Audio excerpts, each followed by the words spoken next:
இன்றைக்கி நாம் பார்க்க இருக்கிறது புழுங்கல் அரிசி புட்டு தாங்க. புழுங்கல் அரிசி வச்சு எப்படி இந்த மாதிரி பூ போல் புட்டு செய்யலாம் அப்படிங்கிறத தான் பார்க்க போகிறோம். பாருங்கள், இப்படி தொடும்போதே உடஞ்சிடக்கூடிய அளவுக்கு புழுங்கல் அரிசியில் எப்படி செய்யலான்னு பார்க்க போகிறோம். இதுக்கு அரிசியை செலக்ட் பண்ணுறது ரொம்ப முக்கியமானதுங்க. அதையும் நம்ம வீடியோவில் பார்க்க போகிறோம். அதிகமாக கேரளாவில் புட்டுக்கு கடலைக்கறி வச்சு சாப்பிடுவாங்கங்க. நம்ம வெல்லம் சேர்த்து சர்க்கரை சேர்த்து இந்த மாதிரி சாப்பிட்டு தான் அதிகமாக பழக்கம். இப்போ நான் இதில் நாட்டு சர்க்கரை, நெய், தேங்காய் இது எல்லாமே கலந்து வச்சுருக்குறேங்க. நம்ம புட்டு எடுத்தோன்னே இந்த சூட்லேயே நாட்டு சர்க்கரை கலக்கிறதுனாலும் கலந்துடலாம், இல்லை நம்ம வெள்ளை சர்க்கரை கலக்கிறது அப்படின்னாலும் கலக்கலாங்க. இல்லை வெல்லம் பாகு மாதிரி எடுத்து கொதிக்க வச்சு அது கலக்கிறதுனாலும் கலந்து வச்சுக்கலாம். இது எல்லாத்தையும் கலந்து வச்சிடலாங்க. ஆறிடுச்சு அப்படின்னு சொன்னாக்க இது கூட கலக்கிருந்தோம்னா அது சர்க்கரையெல்லாம் கரையாது, கரைஞ்சி இது கூட ஒன்றா வராது. அதனால் சூட்டோடையே சேர்த்து கலந்து வச்சிடலாம். பாருங்கள், நான் இப்போ கொஞ்சமாக கலந்து காட்டுறேன். நான் இது கூட இப்போ கடலைக்கறி வச்சு தான் சாப்பிட போகிறேன். அதனால் இப்போ கொஞ்சமாக மட்டும் கலந்து காட்டுறேன். இதே மாதிரி நம்ம எல்லா புட்டையும் கலந்து வச்சிட்டோம் அப்படின்னு சொன்னாக்க 2 நாளைக்கு கூட வச்சுக்கலாங்க. ஃப்ரிட்ஜில் வச்சுக்கலாம். தேங்காய் சேர்க்கறதுனால வெளியில் வைக்க முடியாது. வெளியில் வச்சோம்னா கெட்டு போயிடும். ஃப்ரிட்ஜில் வச்சுக்கலாம். இதே மாதிரி நம்ம சிகப்பரிசி மற்ற அரிசிங்களில் எல்லாத்துலேயுமே செய்யலாங்க.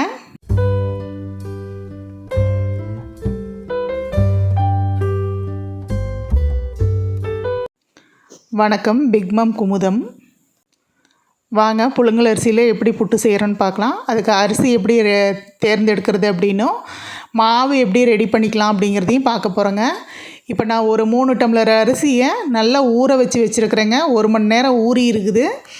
இதை நீங்கள் உங்கள் அளவுக்கு எவ்வளோ தேவையோ அந்த அளவுக்கு எடுத்துக்கலாங்க. 2 படி 5 படி அவங்கவுங்க வீட்டுக்கு தகுந்த மாதிரி எடுத்துக்கலாங்க. நல்ல வெயில் அடிக்கிற சமயங்களில் இட்லி பானையிலேயே வச்சு வேக வச்சுக்கலாங்க. இந்த மாதிரி ஒரு 1 மணி நேரம் அல்லது 2 மணி நேரம் அரிசியை ஊற வச்சுட்டு தண்ணியை பூரா நல்லா வடிச்சிட்டு இப்படி இட்லி பானையில் கீழே ஒரு தட்டு வச்சு மேலே துணி கட்டி வச்சு வேக வைக்கிறதுனால வேக வச்சுக்கலாம். இல்லை நீங்கள் குக்கரில் பாத்திரம் நம்ம சாப்பாடு எப்படி வைப்போமோ அதே மாதிரி தண்ணி இருக்கக்கூடாதுங்க. சுத்தமாக தண்ணி இல்லாமல் வடிச்சிட்டு வச்சு வெறும் அரிசியை நல்லா வேக வச்சு எடுத்துக்கணுங்க.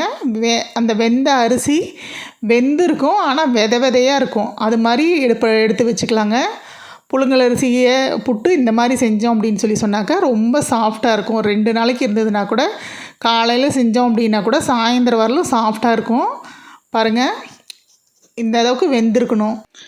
இப்போ நம்ம இட்லி பாத்திரத்தில் வச்ச அரிசி வெந்துருச்சுங்க. பாருங்கள், இந்த அளவுக்கு அமுத்துனா வெந்துடும்.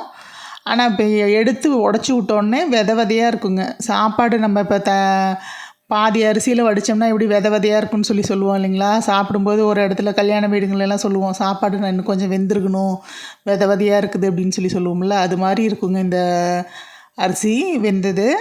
இப்போ இதை நான் வெயில்லையே வச்சு காய வைக்கிறேங்க. மோடம் போட்டிருக்கு, லேசாக தான் வெயில் அடிக்குது. நல்லா வெயில் அடிச்சுது அப்படின்னு சொன்னாக்கா ஒரே நாளில் காஞ்சிரும்.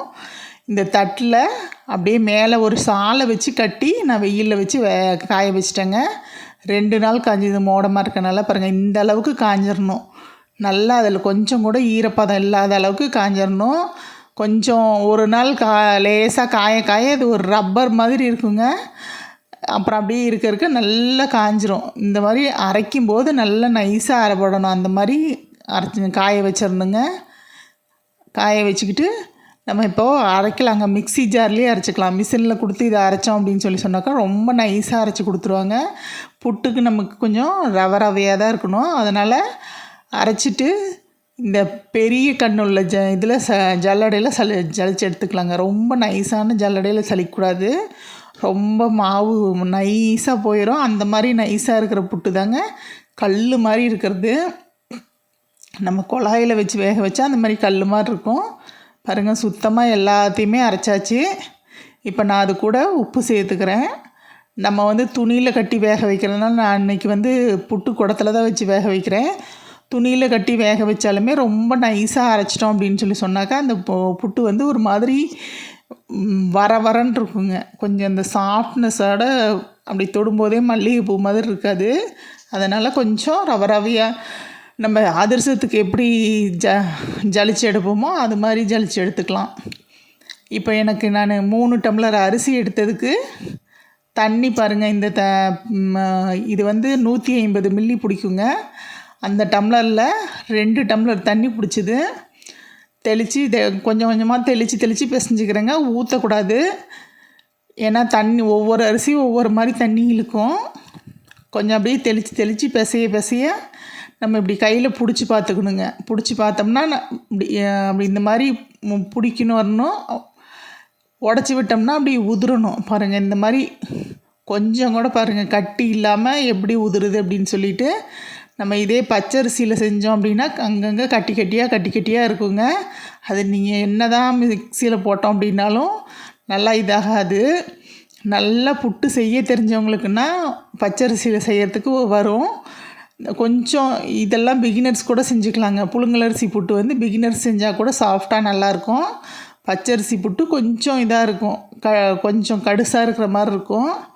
அதனால் புழுங்கலரிசி புட்டு நம்ம யார் வேணாலும் செஞ்சு மாவு இந்த மாதிரி ரெடி பண்ணி வச்சுக்கிட்டோம் அப்படின்னு சொன்னாங்க பிகினர்ஸ் கூட டக்குன்னு செஞ்சுக்கலாங்க. நான் இன்றைக்கி இந்த கொலா புட்டு செய்கிறதில் தாங்க செய்கிறேன். பாருங்கள், இப்போ வந்து இதில் உள்ள அந்த ஒரு ஜல்லடை மாதிரி இருக்கும். அதை போட்டுட்டு லேசாக கொஞ்சமாக தேங்காய் சேர்த்துக்கிட்டு இப்போ அந்த மாவை அது கூட சேர்த்துடலாங்க. மாவு வச்சு அழுத்தக்கூடாது. அப்படியே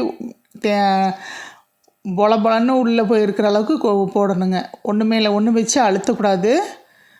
மாவை நல்லா கிளறி விட்டுட்டு அதில் போடணுங்க. இப்படி நம்ம ஸ்பூன் கணக்கு அளவு வச்சுக்கலாங்க. ஒரு இதுக்கு 3 ஸ்பூன் போட்டோம்னா மேலே கொஞ்சம் தேங்காய் போட்டுட்டு திரும்ப 3 ஸ்பூனு, மறுபடியும் கொஞ்சம் தேங்காய் போட்டுட்டு மறுபடியும் 3 ஸ்பூன், அந்த மாதிரி நம்ம செய்கிற கொலா வந்து எத்தனை ஸ்பூன் பிடிக்கும்னு நம்மளுக்கு தெரியும் அளவு இல்லைங்களா. அந்த மாதிரி அந்த ஸ்பூன் அளவை பிரித்து வச்சு போட்டு எடுத்துக்கலாம். கையில் கூட அள்ளி போடலாங்க, எப்படி வேணாலும் போட்டுக்கலாம். பாருங்கள், அந்த புட்டு குடத்தில் தண்ணி கொதிச்சிக்கிட்டு இருக்குது. தண்ணி நல்லா கொதிக்கணுங்க. கொதிக்கும்போது இந்த மாதிரி வச்சிடணும். வச்சிட்டோம் அப்படின்னு சொன்னாக்கா ஒரு 2 நிமிஷத்துலேயே வெந்துருங்க. பாருங்கள், வேகும்போது நான் ஆவி வரும்போது காட்டுறேன். ஆவி வருது, உங்களுக்கு தெரியுதா, வீடியோவில் தெரியுதா என்னன்னு தெரில. இப்போ நம்ம புட்டு ரெடி ஆகிடுச்சு, எடுக்கலாங்க. பாருங்கள், சூப்பராக நம்மளுடைய கொலா புட்டு ரெடி ஆகிடுச்சு. நம்ம இதை வந்து அப்படியே இட்லி பாத்திரத்துலேயும் ஊற்றி வேக வச்சுக்கலாங்க. ஒரு வெள்ளை துணியை விரித்து விட்டு அதில் இந்த மாவெல்லாம் அமுத்தாத அப்படியே நல்லா பரவலாக வச்சு அப்படியே கட்டி வச்சிட்டோம் அப்படின்னு சொன்னாக்க இதே மாதிரியே வெந்துங்க. அதுக்கு தேங்காய் தேவையில்லை. எடுத்ததுக்கப்புறம் நம்ம தேங்காய் சேர்த்துக்கலாம். இப்போ இந்த புட்டு கூட கடலைக்கறியும் வச்சு சாப்பிட்லாங்க. நம்ம அதிகமாக தேங்காய், சர்க்கரை இல்லைன்னா வெல்லம் இந்த மாதிரி போட்டு தான் சாப்பிடுவோம்.